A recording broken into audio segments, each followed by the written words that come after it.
எங்கே நான் போனா என்ன எண்ணம் யாவும் இங்கேதான் உன் பேர மெட்டு கட்டி உள்ளம் பாடும் அங்கேதான் என் ஆசை காத்தோடு போகாது என்னாலும் என் வாக்கு பொய்க்காது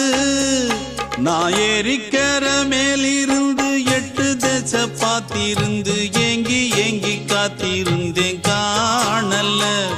மணி 7 8 ஆன பின்னும் ஊரடங்கி போன பின்னும் சோறு தண்ணி வேணும் இன்னு தோணல்ல என் தெம்மாங்கு பாட்டை கேட்டு தென்காத்து ஓடி வந்து தூதாக போக வேணும் அக்கறையில நான் உண்டான ஆசைகளை சொல்லாம பூட்டி வச்சு உள்ளார வாடுறேனே இக்கரையில நான் ஏறிக்கர மேலிருந்து 8 தேச பார்த்திருந்து